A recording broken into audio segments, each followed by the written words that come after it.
Cher jury, chers contradicteurs, cher public, bonjour à tous. Je ne vais pas perdre de temps à parler de ma vie, puisque Antoine a rappelé à quoi elle se résumait. Néanmoins, j'ai été chercher pour vous mon cerveau tout au fond de mon sac de rugby pour essayer de faire un truc à peu près correct aujourd'hui. Donc déjà, cerveau de rugbyman oblige, il va falloir que je reformule cette phrase parce que moi j'ai rien compris. Donc moi je la comprends comme ça. Pour moi c'est la télévision faite pour ceux qui n'ont rien à dire et qui en sont fiers. C'est pas mal, on va essayer de faire mieux. Je vois que... Bon déjà ça n'engage que moi, mais un mec qui n'a rien à dire et qui tient absolument à le faire savoir, moi j'appelle ça un con. Voilà. Donc du coup le sujet devient, c'est brillant, la télé est faite pour les cons.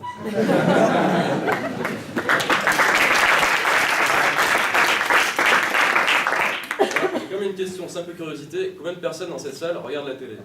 Aussi. On est d'accord. Bon. C'est bien ce que je pensais.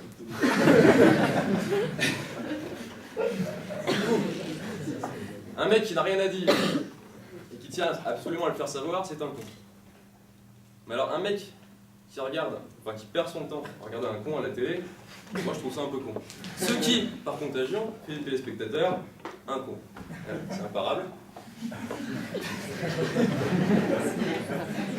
Donc du coup, plaider le pour aujourd'hui, parce qu'on essaie de nous faire croire que les plaidoiries du manager, c'est un con. Voilà. Qui vient débattre avec un autre con, pour la démonstration. Devant une quantité non négligeable de cons. Franchement, moi j'y crois pas. Alors après, celui qui passe cet avis pourra toujours s'expliquer avec le jury et leur baptême. Moi en tout cas, j'y crois pas. Donc on va tout de suite rentrer dans le vif du sujet. Et donc, première partie.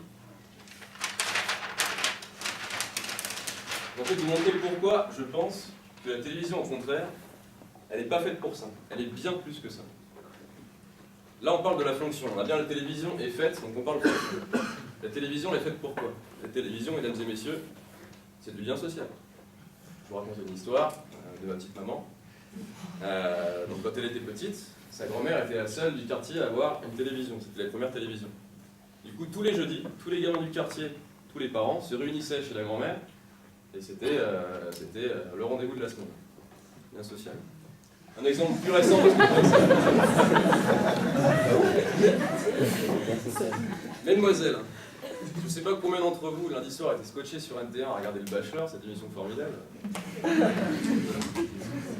Mais alors, pour pas mal de mes amis, c'est vraiment le rendez-vous de la semaine. On organise le dîner Bachelor. Alors, on se réunit, on discute, on échange. On se raconte à quel point son mec était nul pour la Saint-Valentin. Quand il y a pensé, c'est pas du vécu.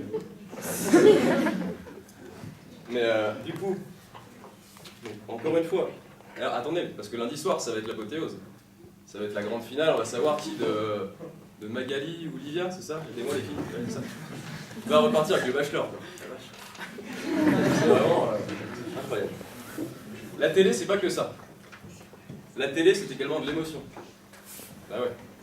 Juillet 69, Armstrong marche sur la Lune, c'est à la télé. Il y a des centaines de millions de personnes qui regardent ça en direct. C'est quand même un des plus grands événements du XXe siècle. 12 juillet 98, il en était beaucoup des questions tout à l'heure, les deux coups de tête de Zizou. On aime le foot, on n'aime pas, on a tous les images en tête. Et le pauvre gars qui était avec sa radio ce soir-là, je peux vous dire qu'il avait mauvaise.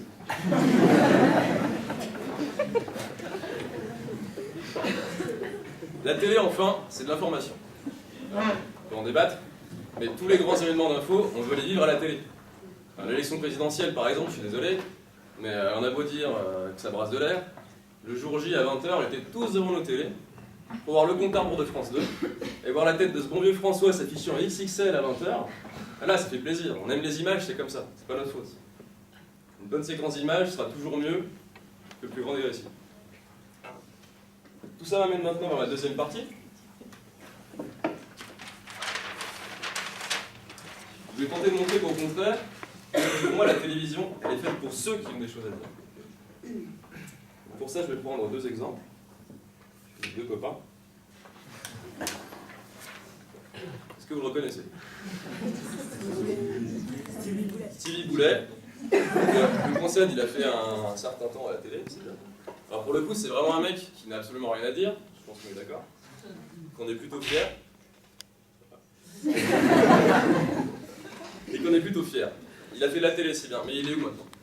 Qu'est-ce qu'il est devenu?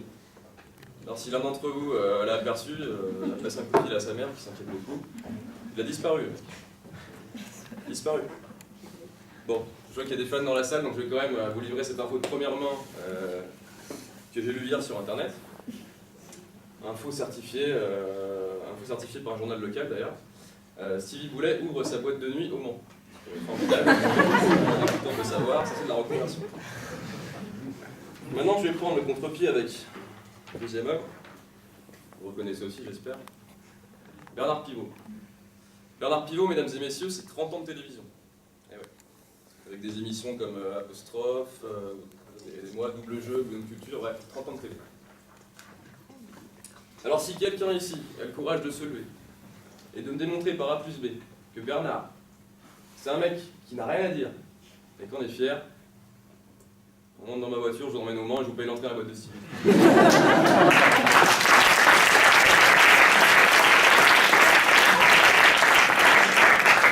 Puis en plus, c'est mal de parler comme ça de la télé. Il y a plein d'autres moyens de gens comme ça aujourd'hui de s'exprimer. Je pense à Facebook, je pense pour les plus connus, à Closer et Gala. Et puis il y a Twitter. Pour ceux qui veulent avoir l'illustration parfaite de la personne qui n'a rien à dire, vraiment que dalle, et qui est toute contente, qui tient absolument à le faire savoir, bah, suivez Nadine Morano, quoi. Franchement, c'est un régal. Donc du coup, après toutes ces émotions, moi je me demande si après tout c'est pas notre faute à nous, téléspectateurs, est-ce que c'est pas nous qui rendons la télé stupide? Enfin plutôt, est-ce qu'on rend pas la fonction de la télé stupide? Parce que c'est de ça qu'il s'agit aujourd'hui. Et enfin, déférence gardée envers Pierre Dac, moi la phrase, je la tournerai plutôt de la manière suivante. Moi je dirais que la télévision, elle est faite par ceux qui n'ont rien à dire, qui veulent absolument le faire savoir, et qui du coup, en allumant la télé, veulent voir des gens comme eux, et se dire qu'après tout, bah, ils ne sont pas les seuls. Voilà. Merci.